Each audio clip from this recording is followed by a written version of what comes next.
Good morning. Can anybody hear me?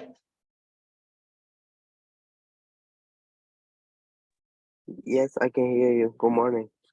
Good Good Can you hear morning. me? Excellent, excellent. So how's everybody doing? Good weekend? Yes. Is it Michelle? Yes. This is Tom. Hello, Tom. How are you? I am doing well. Good. Hold on. I'm trying to turn on my camera on my phone. Okay. Let's see. We've got a few more coming in. Good morning, Michelle. Good morning, Good Tom. morning, How's good everybody morning. doing? How's it going? It is good. We are getting dressed as we speak to hop on the bus to head to Disney for day 3. Oh, excellent. That sounds fun. It's been a So, lot of fun. Exhausting, but fun. yeah, I have never been to Disney World, only Disneyland. That's the one in California, right? Yeah. Gotcha. Okay. So, Yeah, the kiddos have really enjoyed it, so it's been good. good. That's awesome. Good. Well, glad you guys were able to get logged in. I'll let you take it from. We're about to head out, but I'll try to jump back on here in a bit. Okay, no worries. We'll just be hanging. We'll wait for a couple more minutes to see who's coming in. All right, sounds good. All righty, enjoy. Later, guys. Bye. Bye.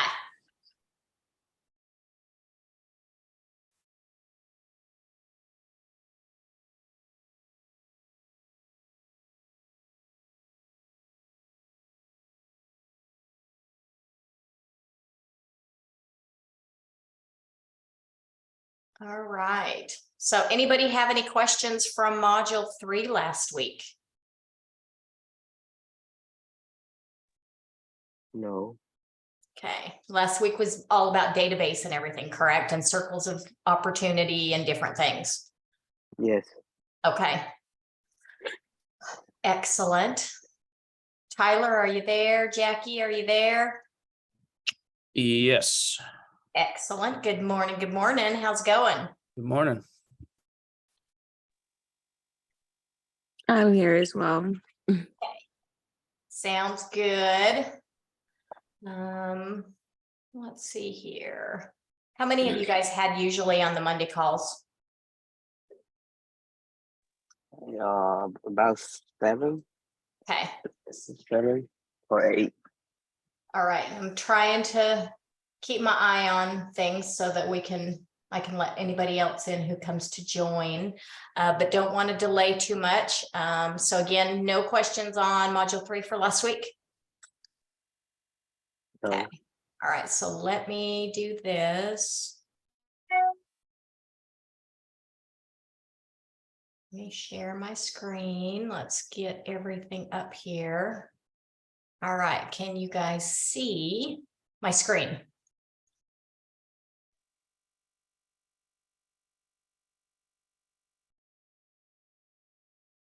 Okay. All right. Can you see my screen? Yes. Yes. Okay. I'm going back and forth between 2 monitors. So if I look the wrong direction, it's not because I'm ignoring you guys. Okay. So module 4, this is all about the sales cycle. And just moving through, handling objections, effective communication, and utilizing the DISC. Is anybody familiar with the DISC profile? Okay, so, all right, so we will get started. And all right, so here we have our affirmation for the day. I love to set appointments and I love to make presentations. So that is it for Monday morning. Let's get started. So the 7 steps in the sales cycle. I mean, obviously we want to prospect for leads. So, and it starts from the bottom up. So where do you get your leads from? I mean, give me some ideas. Where do you think you get leads from? From friends and family referral. Mm-hmm. Mainly.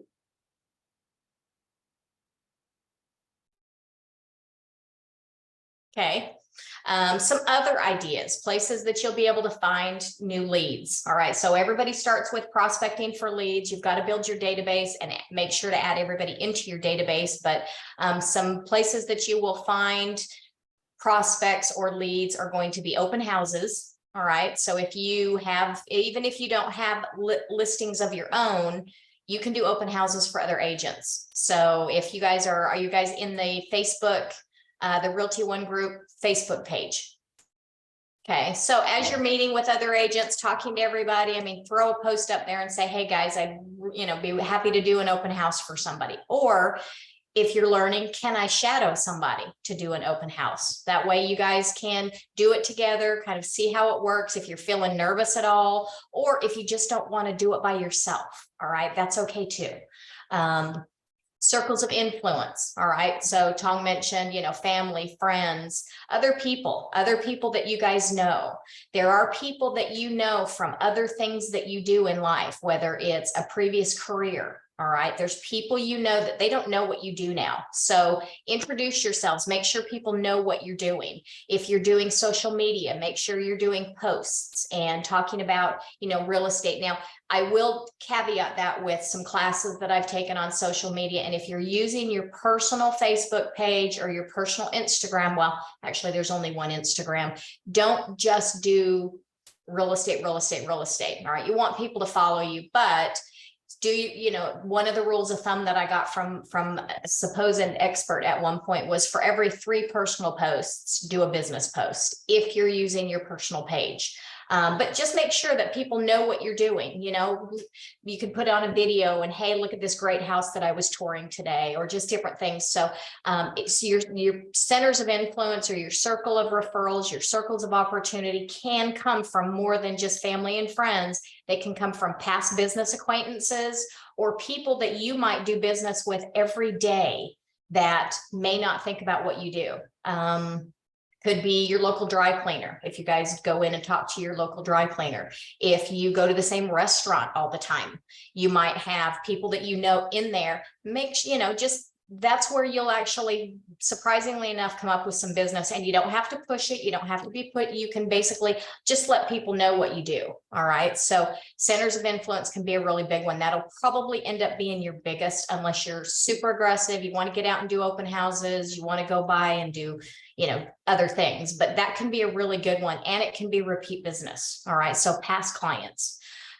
Social media, of course, you can do lots of posts. You can do a Facebook business page. You hopefully you have a LinkedIn page, Facebook. A lot of people do TikTok and Twitter and all kinds of things. So I'm no social media expert by any means. I do very little. So y'all have to figure out which channels you want to bring in new business from. Social media is one of those. For sale by owners. All right. Stopping by and having a for sale by owner packet that you can drop by and talk to somebody who might be interested in selling their home. So if you see a for sale by owner, you can either call the phone number or be different, stop by, drop off some packet with some information so that if they have any questions or they need anything, or they decide they don't want to deal with this all by themselves, they've got you as good resource. All right. Expired listings. All right. You can get into the MLS and you can get a list of all the expired listings. All right. Anything within the last week, within the last 30 days, you can call them. Just if you're doing calling, make sure you double check phone numbers and things through the do not call list. All right. Farming is another good one. If you're going to pick neighborhoods and do farming, whether you're walking neighborhoods, sending out flyers, mailing and sending postcards. And so you can do it either, kind of one of the rules of thumb that I've always heard is that you can either spend time or you can spend money. So you can either walk neighborhoods and introduce yourself and talk to people and get to know people, or you can do postcard presentations, or you can do postcards and letters. So farming is another good way. And then of course there's paid leads. All right. I think with Roger, one of the options you have is OpCity. All right. Those are leads through realtor.com. And when we get leads through them, if you win a lead, you pay them a percentage, but you only pay them on something that you're actually closing. There's lots of lead companies out there that will come and try to sell you guys stuff. You have to decide, just be real careful. A lot of them will say, oh, we guarantee X number of leads every single month, and your fee is, $475 setup fee and X. So just be real careful with that. There are lead services out there that you only pay a referral fee when you close it. All right, realtor.com is one of those, which is OpCity, and we actually have them through Roger. So if you guys are interested in that, you may or may not have already talked to Amanda. All right. Any questions on any of that so far? So those are your lead sources. Number 2, make appointments. All right. Real estate is definitely a contact sport. You have to meet people. You have to talk to people. All right. So as you meet and talk to people, make sure you're putting them in your database so that you can continue to stay in touch with them. The Roger database, actually, the database that we have through Realty One Group is great. It's got campaigns in there. Even if you just want to keep in touch with people low key, you can do that. There's a holiday campaign, which really just keeps your name in front of them every single month that there is some sort of holiday, which is, 10 times a year. That's pretty good. And then call people. All right. So you want to make sure that you're always calling, you're talking to people. If you've met people, call and check up on them, see how they're doing, see if they need anything. But you've got to make sure to get out there, make appointments, and create those relationships. This is definitely a relationship business. So kind of, what type of time frame are you guys looking at? How often should you be asking or talking to people? Any thoughts on that? If you meet a new lead, for example, at an open house, all right, how often should you be talking to them?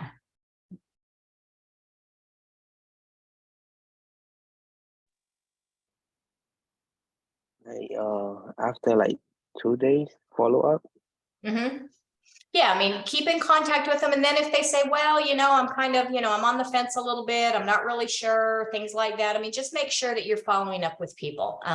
If you've got somebody that seems to be really interested, make sure you're communicating with them. If they kind of disappear a little bit, make sure that you stay in touch with people, usually every 30 days or less. I mean, that's going to be just for people in general. I typically try to, with my past clients, I try to reach out to them by email or by text message, usually about every 3 to 4 months. And then I try to call everybody at least a couple times a year just to check in on them.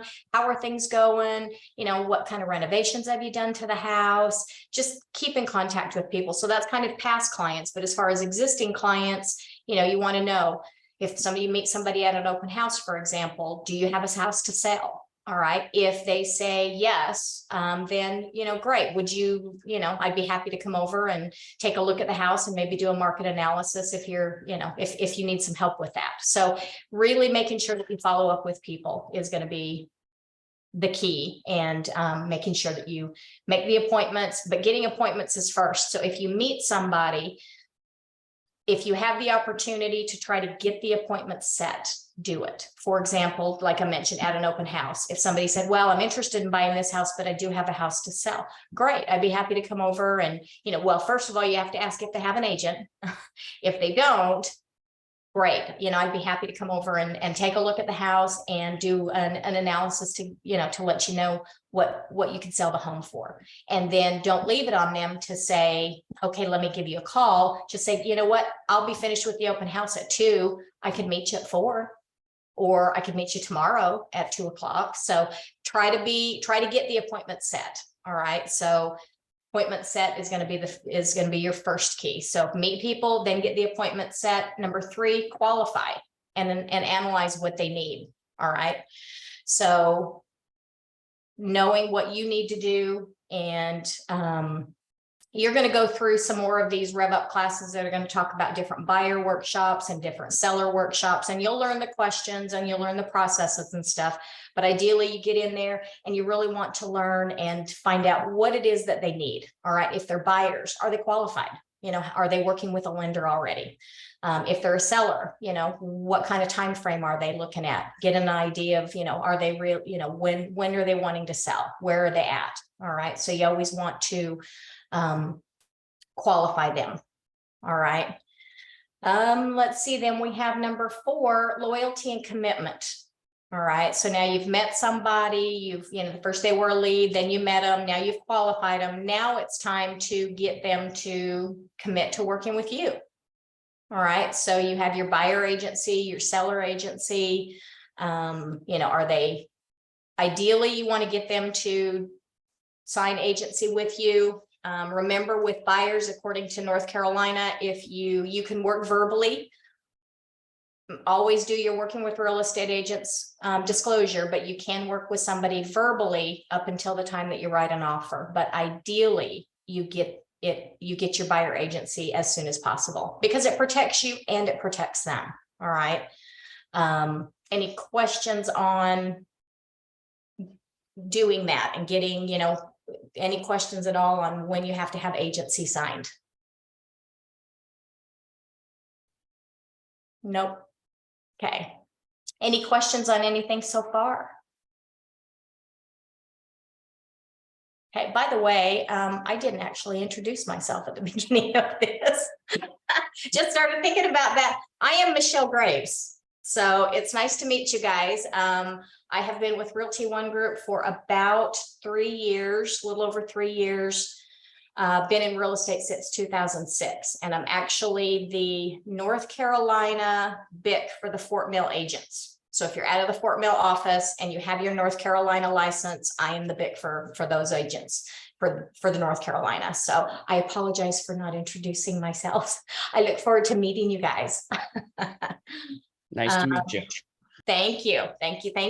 All right. So loyalty, any questions at all on getting commitment and working with people, getting their agency? I mean, I know you guys will go through more questions, but that's step number 4 is getting commitment. All right. Step number 5, meet the needs. All right. Under promise, over deliver. Remember, we are here as fiduciaries. We are here to help them with their real estate needs. We're the professionals. And so we are here to help them find what they're looking for, help them sell their house.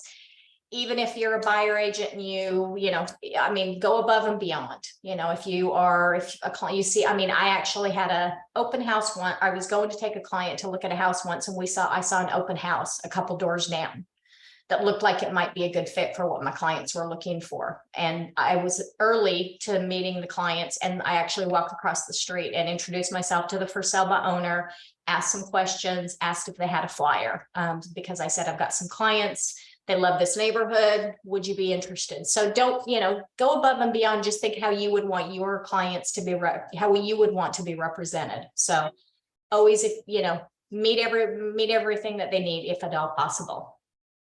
All right, walk them through the process. Everything from looking at properties, let's start with qualifying, making sure they're working with a lender, they have everything ready to go. We start looking at properties, find something, get it under contract, walk them through inspections and doing different things throughout the process. And then, finally get them to closing. And remember that, so it's unfortunate because a lot of times people don't understand what we do. They think we make a lot of money for what we do. So show them, give them the best service at all possible. And there will be times where you run around with somebody and it ends up falling apart. Something doesn't happen, or they changed their mind, or they weren't quite qualified. Something came up. So there are times where you do run around and you'll be busy and doing things, and you don't end up making any money off of it. So when we do make money, and it's good money. But you have to make sure that, I think the NAR has done a good job of trying to change the reputation of real estate agents. So that we all, we're professional, we have integrity, and we're going to do the right thing. We're going to help you find and help you find your house, do what you need to do. All right. And then making sure that you follow up after. All right. So 7 is post-sale follow-up, communication, and referrals. All right. If you do a good job, it's not hard to get referrals from real estate agents. And if you follow up, you'll increase the number of referrals that you get 10 times over. All right. And I say that because it's not that people don't want to help you. It's people forget. All right. And if you stay top of mind, so for example, if after you have a closing, all right, you've got a client, past client, typically the average, I think now is probably somewhere around 7 years. It was always been like 5 to 7 years people move. All right.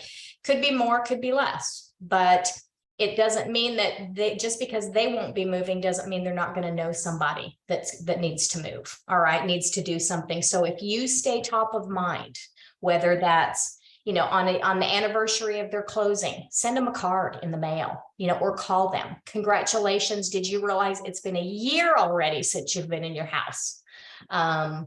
So keep in contact with people. So, you know, recognize birthdays, you know, get that information. The database keeps up with that too. So birthdays, anniversaries, holidays, pop buys, you know, spring, reasons that you can stay in touch with people and they'll remember you. So when they're thinking of you and they have, you know, somebody that says, oh, darn, I need to sell my house, or I'm getting a transfer, we need to move, or, you know what, we're going to have another baby and this house is just entirely too small.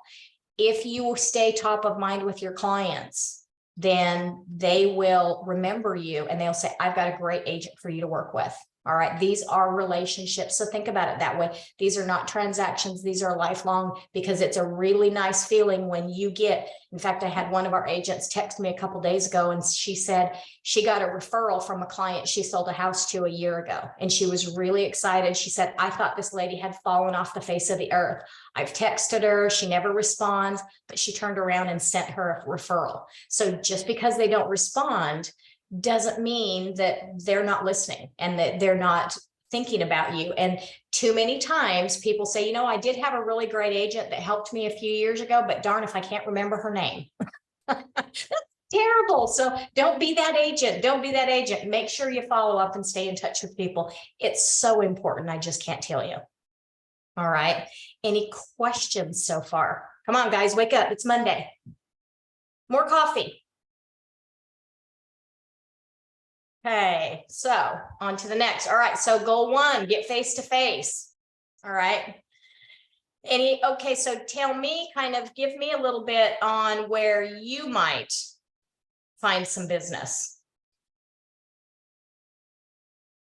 Who wants to go first? Like community meetings. That's a good one. Absolutely. Church community. Yes, absolutely. People, you know, lots of people, guys, you know, people, they just don't know what you do professionally.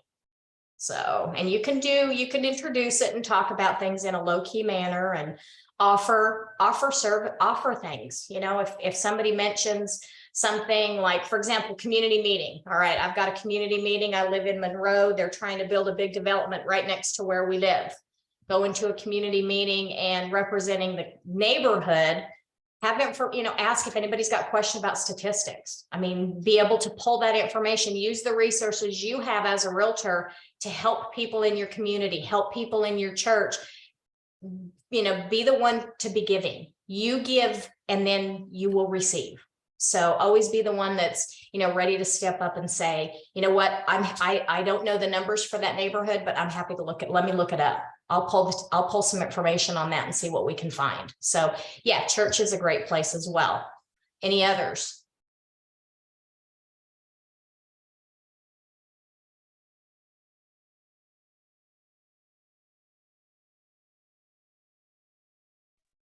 I have a bakery business that I run from home, and so I meet a lot of clients that way. Ooh, that's a good one. That's a really good one. Okay, is that Jackie? No, it's Tanya. Tanya, okay. Oh, sorry, I didn't see your lips move. No, that's okay. And it's nice meeting you, Michelle. Thank you. Thank you. It's nice to meet you too. So the bakery business, do you have regular clients that you do business with? I do. I sell sourdough bread. And so, yeah, people come every week. I have like a stable amount of people, and yeah, but that's Nice. one of the things. And so I'm going to be using social media to kind of combine the two, bakery and real estate. Good. Well, and also too, you know what, it wouldn't hurt when somebody comes to pick up bread, hand them a real estate business card and just say, hey, I know the two have nothing to do with each other, but if you ever have any needs or you know somebody, just let me know. You don't even have to say, I'm new. You don't have to say that. You just say, hey, I didn't even think about this before, but here's my business card. If you ever need anything or you know somebody, just let me know. I'm happy if you ever have just questions or need a second opinion. That second opinion thing is really good, guys. I mean, it just it takes the guard down a little bit. I think people have a hesitancy right now to be sold on anything. And if they think we're going to sell them on anything, they put up the even if they're not working with somebody, they'll tell you they are. So just, you know what, offer a second opinion, or if you ever need anything, if you ever have questions or know anybody that does, just let me know. I mean, and it can be as low key or as aggressive as you want it to be. The great thing about this business is it's your business and you can run it the way you want to. That's awesome. Thank you. All right. Any other ideas? Okay, so this goes down to, so we talked a little bit about making the appointments and getting face-to-face. All right, so if you meet only with an A client or A prospects, 30 days or less, and those are people that are really ready, willing, and able. B clients or prospects, 30 days to 6 months. C clients, more than 6 months. All right. Also on face-to-face, let's definitely not forget about personal safety and professionalism. So if you can meet them in the office, that's great. Or meet them in a public place first to do a buyer consultation, or if you're going to their house for a listing presentation, that's fine too. But as you're meeting with people, don't forget about safety. If you're at all concerned about something, because there will be times where somebody will say, you know what, I can't meet you at the office. I have to work, but I really want to see that house at 6 o'clock. Can you meet me there? All right. So there's things that you can do to try to be safe. You can ask them to send you a copy of their driver's license. You can say, you know, my firm has a policy for, you know, we want to make sure that we get a copy of a driver's license for everybody that we meet. All right. So if you feel at all comfortable, if you feel at all uncomfortable, tag team and ask somebody to go with you, or make sure somebody knows where you are. So don't forget about safety. And then obviously meeting people in the office looks very, very professional as well. All right. Qualifying, obviously making sure that everybody's qualified. And when you do meet someone for a buyer consultation, you can have the buyer fill out a questionnaire, or you can sit and talk to them and you fill it out for them. All right. The more you engage with people, the more they meet you and they like you and they trust you. All right. So rather than just hand somebody a questionnaire and say, hey, can you fill this out for me? Sit down and talk to them. You know, what's important to you guys? What are you looking for? What are your must-haves? What are your would likes, or your dream? What's on your dream list? But always, if at all possible, always sit down and meet with them, especially buyers, and especially if they're first-time buyers. All right. They don't know the process. So we need to walk them through that. So, and you understanding what they're needing, what they're wanting. And that's what I tell them. You know what, if we go look at a house, I'm going to ask you for feedback.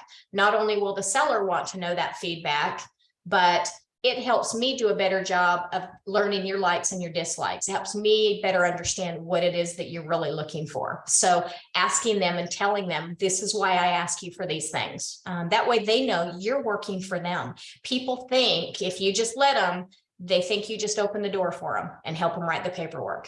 That's not what we do. We do so much more. So make sure they know that. All right.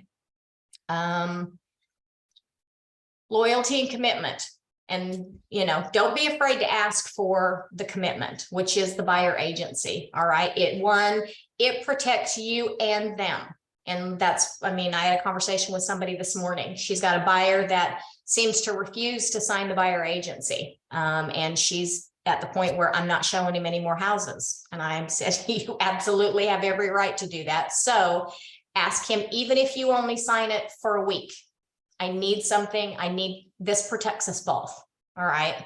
And when you have buyer representation with somebody, you can fully work with them and know that you're protecting them. They can give you information that is private that you won't share with anybody else. You can't share with anybody else when you have buyer agency. If you don't have that agency, the information's free game. So they should be limited on what they actually tell you if they don't have buyer agency. So it really just, it protects everybody, protects you, and it protects the client.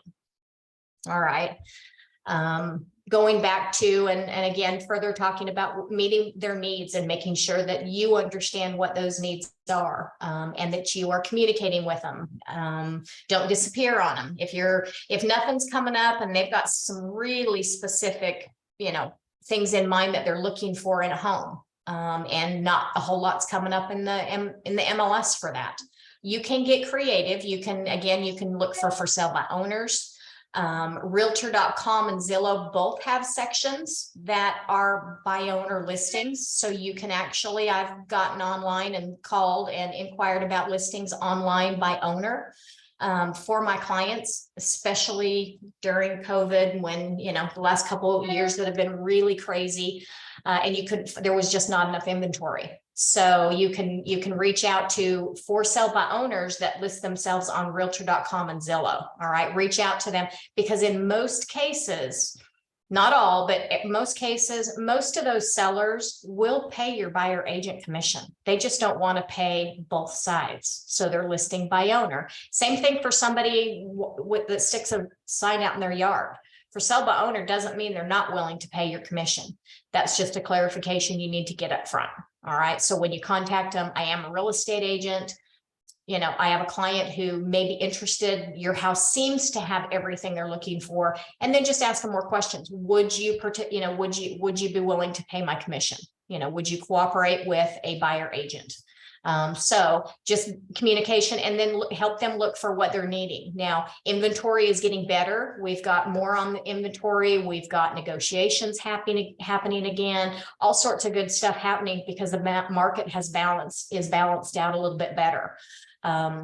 So you do have more opportunities, but just make sure you're communicating, let your clients know, I know nothing's been happening. We haven't seen much come up lately, but I have been inquiring. I've been driving around looking for sale by owners. Communicate with your clients. Don't just disappear on them so that they think that you haven't not necessarily forgotten about them, but just that they know you're still looking for them. All right. Oh. Exercise.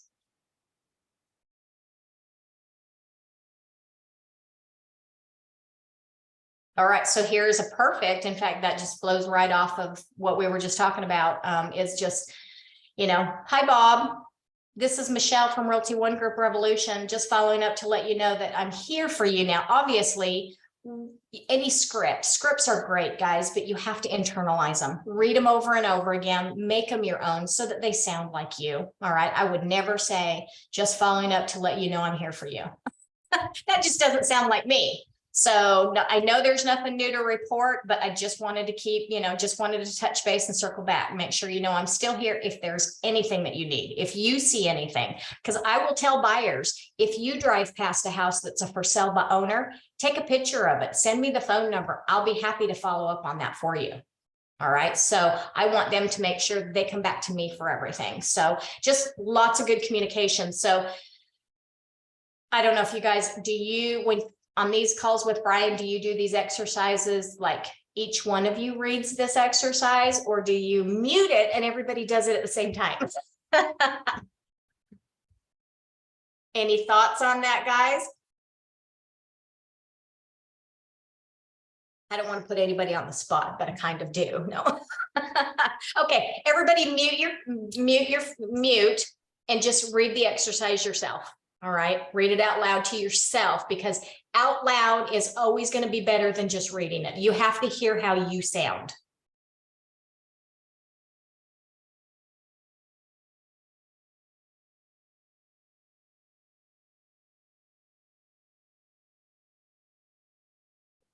Good, everybody good? Okay, all right, you can come back on. You can audio back on.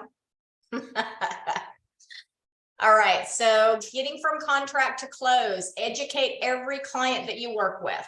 All right, let them know that you don't get paid until closing. I think for the most part, a lot of people do understand that, but I will tell you, new buyers that have never bought anything before, they have no idea how you get paid. All right. So, and again, we have the flexibility and the freedom. You can say, I get paid through, you know, what the seller offers through the MLS. You can charge a consultation fee if you want. You can, if the seller is only offering a small commission and you're going to ask your buyers for that, make sure you educate them on the process. All right. So, and you can go through all of that when you go through the buyer agency agreement. Show them how many steps there are from acceptance to closing. All right, explain the process. Now, you can either come up with a document and put together something on your own that talks about, okay, here we are from the point where we start looking at homes. Here's the lending process. Now, most of our lenders will actually have a document that talks about the whole lending process and what they do.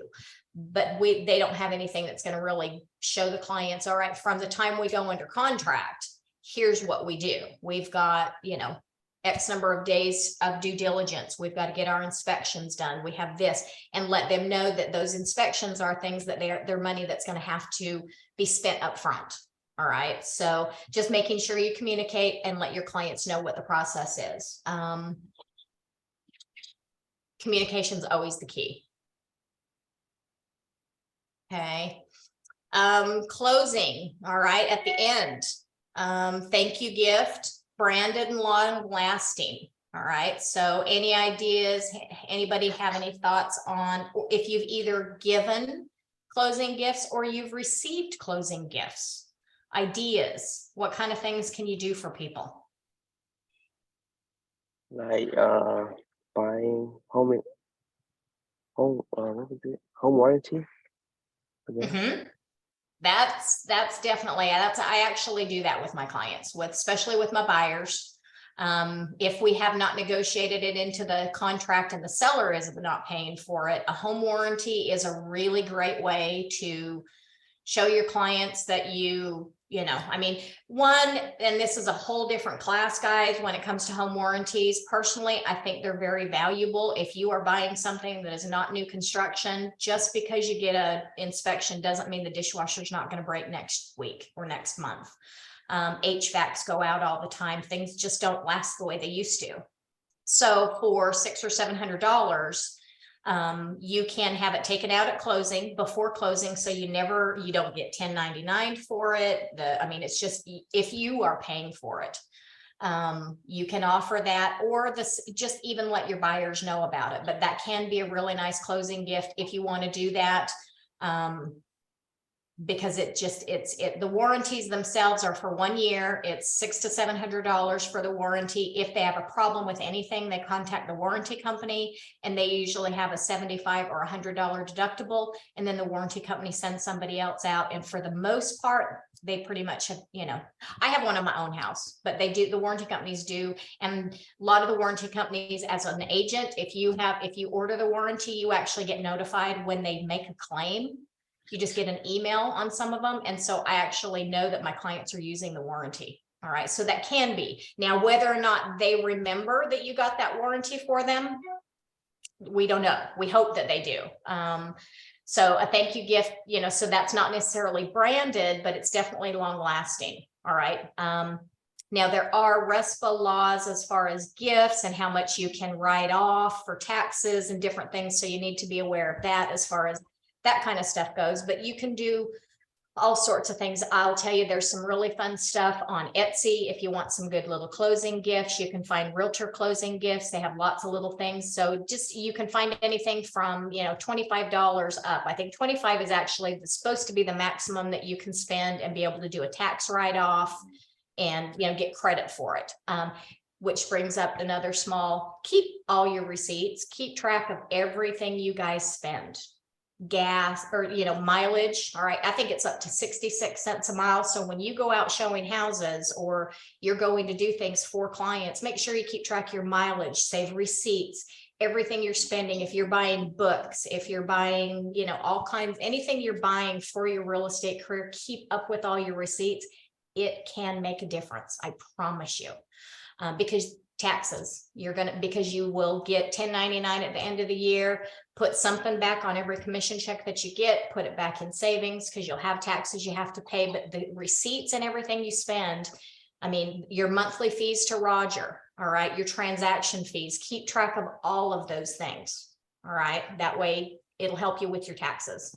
And I know that's completely off topic, but since we went there, I mean, people use all sorts of different fun things for closing gifts. I mean, I've seen people do like Cutco knives with your name engraved.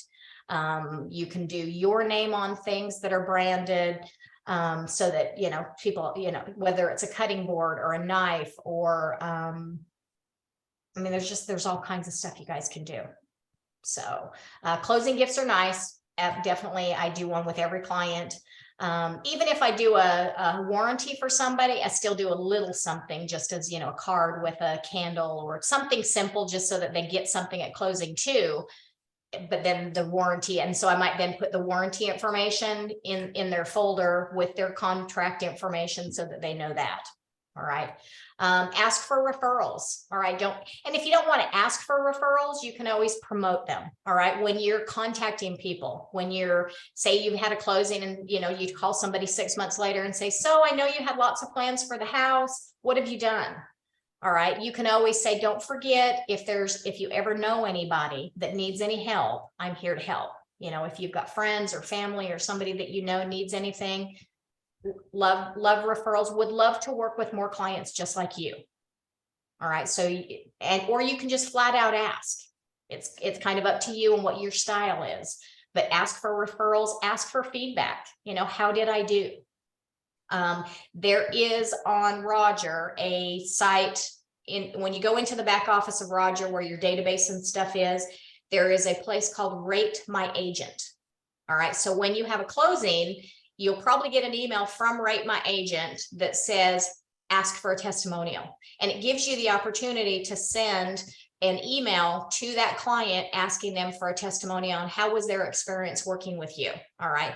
When you get those testimonials, they go up on your website through your Roger website. So it's all integrated. So it works really well, but don't, make sure, you know, ask for feedback. I mean, if there is something that I could have done better to help you guys, please let me know that, you know, because I always strive to do a better job for you and for all of my clients. But so I do ask if there was something I could have done better. I would love to know that. All right. Be willing to take the criticism if you want to know. All right. And then launch your follow-up plan. All right. How are you going to stay in touch? So you come up with your plan on how often you keep up with everybody. I would suggest something in front of them every month, whether it's a text, an email, and then I would try to contact, you know, past clients at least by phone every quarter or every 6 months. But you guys come up with a plan that works for you. All right. Effective compliant communication. I mean, sales, I hate the word sales, so I'm sorry, relationship building.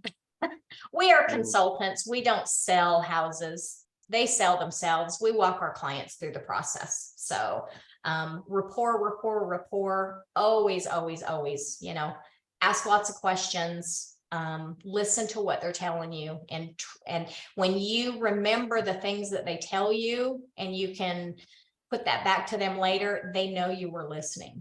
That makes a huge difference with people.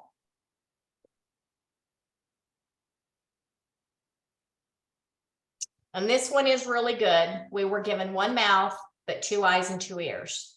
It's twice as important to listen and observe than it is to talk.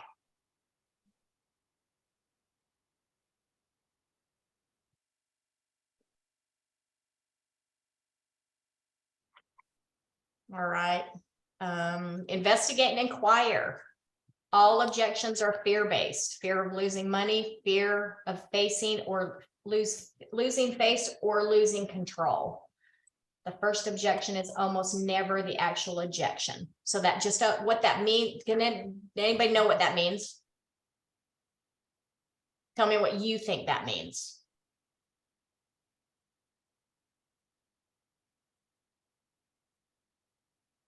So to me, this means always ask more questions. All right, because, and this is very true, when somebody voices a concern, it's not usually the actual real concern at the foundation. All right, so ask more questions. If somebody says, you know, I'm just, I can't keep, you know, it's hard to think of something right off the top of my head, but it's, if usually if somebody has an objection or a concern, it's really, you just, okay, so what is it about that? Tell me more about that. You know, ask them more questions.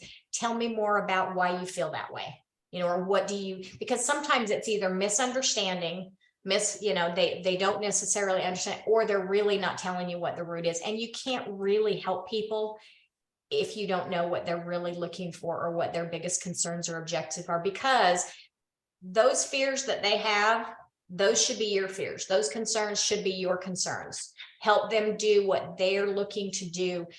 It's all about them. It is all about the client. Yes, we get a paycheck at the end, but don't look for that. Always have your client's best interest at heart. And I believe you will do wonderful things. You will make money. You'll be an absolutely fantastic agent because your care and concern is about your clients. Michelle, how do you usually overcome telling people the 6% commission or whatever the commission you charge is? You know, they see that as it's coming out of their pocket. You're not actually, they're not benefiting by hiring an agent. How do you overcome that? Great question. So if you're the listing agent, and you're the one talking about the 6%, typically I will say, and remember that I actually split that. We are offering half of that to the buyer's agent. So my firm actually is only taking, and we'll use the 6%. We're only taking 3%. We're actually paying the buyer's side 3% as well. So with that, these are all the things that we do for you. So then you go through and you're listing you've got your listing presentation with all the steps of everything that you're doing. And that's when you share that listing presentation. So for that percentage, for that 3%, these are all the things that we're doing for you. All right. The other percentage does go to the buyer's agent because they're doing all the footwork to get the buyer in the door and get them to closing as well. So we work together to pay that. I don't find a ton of people right now that are really questioning, or, I mean, it does come up, and I won't say there's not. Somebody is always going to try to negotiate and get you to take less. All right. We typically at Roger, I mean, we're a full service, and that's the other word you use is full service. You know, we are a full service brokerage. We do everything we walk you through the entire process. So you usually don't have to inquire. I mean, you don't really have to go too deep down that hole, I think, for the most part, unless you've got somebody that's either super experienced and they've sold a ton of properties and they'll be like, well, my last agent did it for me for 5. I mean, that's great. My commission is 6%. I charge 6% of that. Half of that goes to the buyer's agent. My firm's got some, and then I have the expenses that I have to list and market your property. So because you'll spend money on signs, you'll spend money on lock boxes. Marketing has gotten a whole lot easier and less expensive with social media for sure. So that is one way, but you can still spend money on marketing. Absolutely. So don't let them kid you. And so that's when having your listing presentation and being able to go down and know all of those things just right off the top of your head, all of the items that you do for them. They don't want to do this on their own, guys, or they would already be doing it. Does that help, Tyler? Yes, thank you. You're welcome. Other questions? I mean, when it comes to objections, you'll find stuff on the listing side, but you'll also find a few things on the buyer side, not as many. I mean, it's usually not objections. It's, you might find a house that meets 99% of what somebody's looking for, and they walk in and they say, but oh my gosh, I cannot handle the pink wallpaper. I just can't do it. Okay, I get that. But your job is to also help them realize this actually checks off every one of your other boxes. Are you, do you want to walk away from a house that needs paint? When that's one of the easiest and least expensive things to do. So, so your job is to remember for buyers and sellers, this is extremely emotional for them. You're helping them take that emotion out. You're the one that's got to be the logic to them, because sometimes they're thinking with their emotions. They're not thinking necessarily as clear. So we step back and we say, okay, so I hate the color too. I hate that pink wallpaper. It's awful. But in my experience, a lot of times these days with wallpaper, you can paint right over it. You don't have to peel it off. You can paint over it. So, you having more information just helps them make a better decisions. I don't make the decision for them. I don't push them into anything, but I just want to step back and say, okay, I get it. It's not likely we're going to find something that meets every single item, or you might even say we've not seen anything so far that meets as many items on your checklist as this one does. This one actually covers almost all of the bases. It just has horrible paint. I'm happy to get you a couple of quotes for some painting. If you don't want to do it yourself, I'm happy to get that. That way we know. And maybe we can actually even ask the seller for a concession, because we know we're going to have to go in and get that done before you even move in. So, finding ways to help them realize, and you having more information, because they're not going to know, and they're just going to go, whoa, that was the worst wallpaper I've ever seen. Can't do it. Can't live there. Can't envision it. Help them vision something else. All right. Help them see what they need to see. Don't have to push them into anything. We're not here to sell it. It's help them find what is the best option for them. All right. Let's see. Validate. All right. Validation is really important in communication. It doesn't mean you agree with them. It just means you heard them. All right. So, and the bottom one, exercise the muscle of patience. You could have a client who really, truly has all the boxes checked, and they just refuse to get that house because of the wallpaper. In fact, I have one of our agents, and I don't know if any of you have met Erin. I remember Erin has a client that they are really nice people. They have a house to sell, but they're looking for something super specific. They walk into a house one day and they go out onto the back deck. Beautiful home. They both absolutely seem to love this home. And because they heard country music playing from one of the neighbors a mile away, because these were 1 acre, well, not a mile away, 1 acre lots. She refused to go any further. She left. She said, I'm not buying, we're not buying this house because of country music. So that muscle of patience, sometimes you might need that, guys. You might need it. But you know what? This is the best business ever. I absolutely love this business. I love the people. I love helping people. I love walking them through this process. Yes, I get paid at the end, which is just a bonus. All right. But yeah, always validate, always let your clients know you hear them. Educate them. Obviously, timing is everything. Ask for permission. If you're going to share some information with somebody and you want to be perfectly honest and say, okay, you know what, Mr. Seller, I know you don't want to pay 6%. May I be perfectly honest with you? All right. The reason we charge 6% is this, and this. All right. We don't discount because we do provide full service, and we will walk you through this whole process. I'll take care of the marketing. I'll put the signs out. If it's $1 million listing, I'll be there for every showing if you want me to be. But ask for permission to share some of the more sensitive, or, just ask people, may I be perfectly honest? All right. This is why we do it this way. All right. Don't be afraid to do that. Close, the most overlooked step of the process. You cannot lose what you don't have to begin with. Ask for the agreement. All right. So that is asking for your buyer agency, asking for the listing.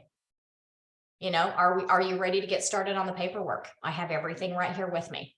All right. Now you do have options when it comes to paperwork, digital, hand sign. I always, when I meet with somebody on a listing presentation or a buyer's agency, yes, I'm a little old school. I physically print that paperwork out. Because if I can get it signed while I'm there, I don't have to do it later. Now, other people like Erin, for example, she takes her iPad with her and she does everything and lets them just sign right on her iPad. So you do what you need to be prepared to always ask for the agreement, ask for that close, ask for, there's no reason not to ask for it. All right. Learning personality types. All right. We talked a little bit. I know I asked a little bit about DISC, the DISC profile, and there's lots of different personality types. But if you can take some time to learn about the different personality types, like for example, DISC, all right, DISC D is very dominant, all right, they're A personalities, they are very strong. They don't want a lot of detail, just give me the nuts and bolts, time is money. Then you have your more engineer types that want lots of details. They want to know, they want to read everything. That's okay. If you understand those personalities, you know how to work with them better. All right, because I might be a certain personality, you're a certain personality. If we understand how to work with our clients, our buyers, we understand what their personalities are like, you can provide them what they need and not, and you know what, it makes your life less stressful when you understand what they're like, because you could have somebody, it's like, okay, seriously, you really want this? I've given you this information 5 times. You're asking for it again. Knowing what their personalities are, what their fears are, will help you have the patience to work with them and help them get to the end. All right, help them to get to their end of the rainbow. So learning and understanding those personality types is really important. All right, so here's a better example. You've got your controller, all right, the director, all right, that's your D. Your analyzer or your thinking is your I. All right, you've got your social person. And remember, people don't have to also be in one category or another. All right, I'm a super high I and a super high S. I have very little D. So if you understand those things about people, it will help you run your business and you'll help you be successful in your business.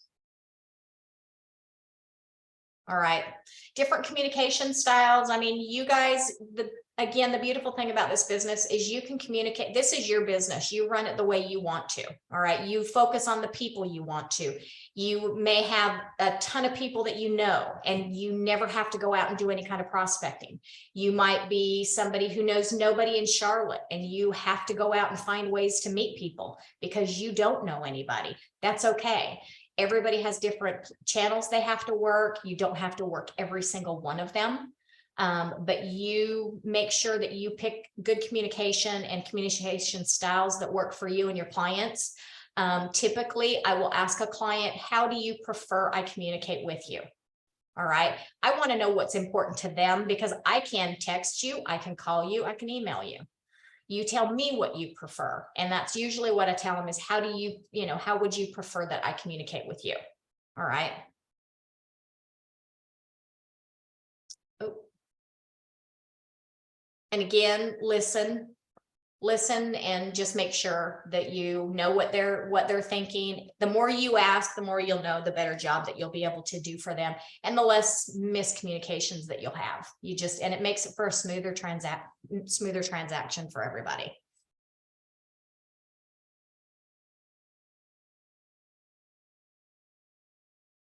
And I'm not the best example of speaking slowly.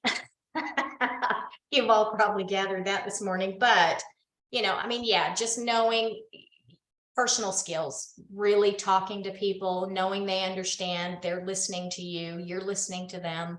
This all goes through all of those things. And that's it. I tried to keep it right at the hour. A lot of lots of information. Any questions?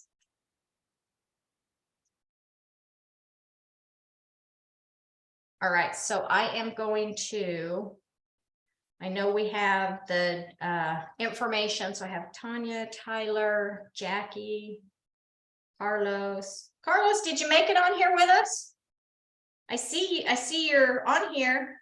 Yeah, I'm here. Okay, just checking. I want to make sure and send you guys the attachments and things that belong with this class. All right, so you get the outline of everything. And do you guys have any questions? Can I help with anything at all? I do have one question that I was kind of confused. I don't want to interrupt you. Sure. The back when you were talking about the for sale by owners, and you were saying that they could pay your commission.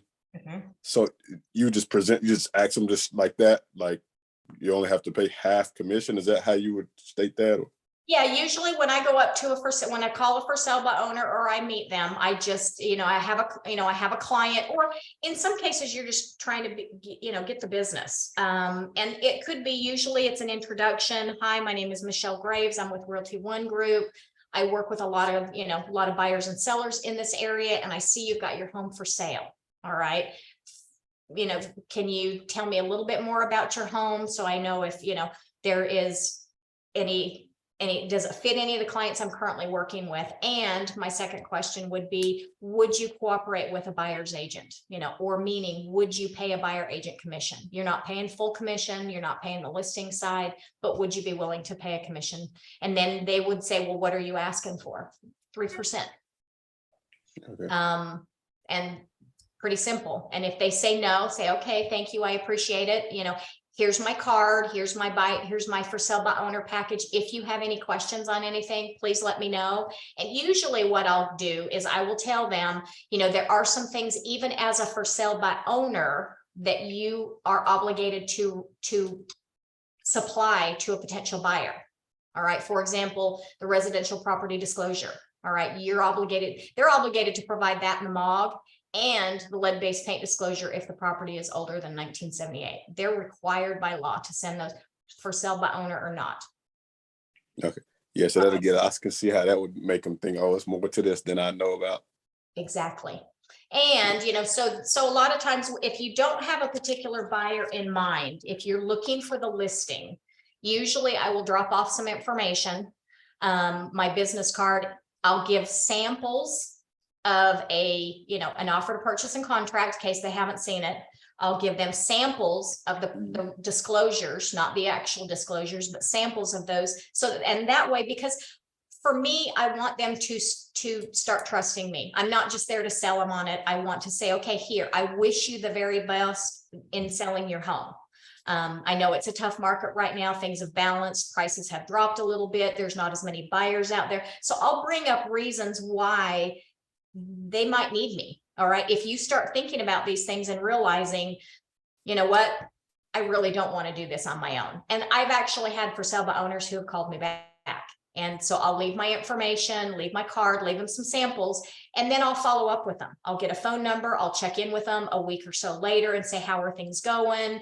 They might say, well, I had this, and this happen. And I might offer a little bit of information. I had a for sale by owner in the neighborhood right next to me that he ended up selling it for sale by owner, but I ended up actually just giving him information and ideas of where to put your signage. He was too far off of any main road. He had a sign in his front yard and that was it. Not everybody's going to see that, dude. Sorry. So I try to be helpful so that they see that, you know what, I do wish you the best and I hope you do sell it, but if you need help, I am here. So you can take any approach you want. If you want to be more direct, if you want to give them all the reasons why it is difficult to do a for sale by owner, just getting a contract is just the first part of it. So you might even have a list in your FSBO packet, and I keep them in my car, and have a list. You might have a list of things that are part of, here is getting your house ready. Here's staging. Here's, getting in the house under contract. And then there's a whole list of everything that has to do between contract and closing. That is on the seller side. That could be just steps out of your listing presentation so that they realize it's not just sticking a sign in the yard. All right. They have to show the property. They have to be there when people are walking through and criticizing their home, or they have to, I walked into a house once and I can't tell you how many medication bottles were laying all over the place. And it's like, oh my, and this was actually a house that was listed. I called the listing agent and said, okay, I know I'm the first one to show this house. This was about 8 months ago. I know I'm the first one because it was the first appointment, go live date, 9 o'clock in the morning. And I called the agent. I said, just so you know, he has medications all over the place. So she then called him. So there's a lot to it. So if you can be helpful, that will make progress for you. And other people might have a different style. They might be more direct. Again, I'm not the high D. I'm the high I, the high S. I want to know, I want people to know I'm here to help them. And if they can sell it on their own, by all means, you know what, go for it. But do you really want to walk yourself through the whole process? Gotcha. Okay, yeah, that's. Okay. Any other questions on this or anything so far? So I have a question about the commission percentage from seller. Mhm. So let's say a seller said, I heard like other agents that charging only 4% or 5%, and what if they ask like, why are you charging 6%? Well, Like, so you can, I mean, in all truth, you can charge whatever you want. There is no law or no standard. I mean, we can get in trouble for saying that, actually. NAR is. So you basically say, well, you know what? I honestly don't know why they would be charging only 4%. We are a full service brokerage and we charge this amount because we do all of these things for you. For someone who might be charging 4, and I would give examples. You know, I have known agents who maybe charge 4 and they put it in the MLS, they provide you with the forms, but you have to do all the negotiating. That's called a discount brokerage. oh, I If see. you're not offering full service. So look at, I mean, you can just say I can't completely answer that question, not knowing all the services they are not providing you in that 4%. Okay. All right. Now I will tell you, there will be a lot of people right now, because during the past couple of years, as crazy as, you know, everything got with, you know, so few listings, so many buyers, you know, multiple offers, people, I mean, realistically, I don't see that many commissions right now for 3%. A lot of them are 2.5. All right. Which means, yes, people are charging less money. And during those times, you know, I think a lot of people were charging less. They might charge 5% because chances are they didn't have to market it. They didn't have to do any they didn't have to do open houses because properties were selling so quickly. They might only charge 5%, give the buyer agent 2.5, they take 2.5. And I mean, it's under contract in 2 days with 5 offers or 10 offers. Where that market's gone. We don't have that market. There's still a handful of houses that are still selling quickly because they're not as common, or they're just appealing for whatever reason. So those, yeah, you might run into people that are still offering 5. And you know what, you can do that. You don't have to charge 6%. We charge 6% generally, and that's, I mean, that's what we do. But if, for example, you get a seller that says, if you know you're going to help them buy a house, it is possible to say, okay, you know what, I'll do, you know, I'll take 0.5% off. We still have to pay the buyer's agent, or I would suggest we still pay the buyer's agent 3%. But since I'm going to help you with the purchase, you know, I can maybe save you a little bit on this side. But there's no obligation to do that, guys. We are 6%. You know, you earn that 6%, and people might think you don't. They might tell you that you don't. We do. We earn the 6%. And now we are back in a market where you do have to market. You have to take the time to put it on social media. You have to take the time to put the signs up. You have to do open houses. You have to show the property. We're back to a market that is you're earning that 6%. So if people are saying, I had somebody else tell me they would do it for only 5, say, okay, great. I understand that. It's hard for me to answer that question without understanding what services they're not providing you. And that's how I would phrase it. I wouldn't say, well, you know, I don't know what they're not going to do, I would just say, I don't know what they're not going to do for you by discounting. You know, what services are they eliminating? And that's when you give your listing presentation, you know, have your list of everything that you do for you. Have you guys done the listing presentation yet? Okay, so one of your Rev Up classes is actually going to be the listing presentation. There is a PowerPoint that you will receive that you can use exactly the way it is. You can change it, you can add to it, you can take away from it, but it'll give you a whole list. And so this will make more sense then when you've got a list of 30 items that you do for a seller. And you can say, well, I mean, for someone, if you were to take that list and set it in front of them and say, okay, so for 5%, I mean, which one of these are they taking off? And that's how I would do it. Okay, that's great. Thank you. You're welcome.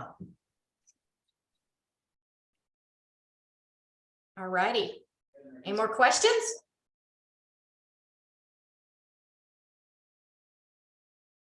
Okay, guys. Well, I will send you an email with the documents for today. If you guys have any questions on anything, reply back, call me, text me. Again, however you want to communicate. If you need anything at all, just let me know. Thank you, Michelle. You did wonderful. Thank you. Thank you so much, you guys. Have a Thank great you. day. Happy Monday and go get them. Yeah. All right, take care.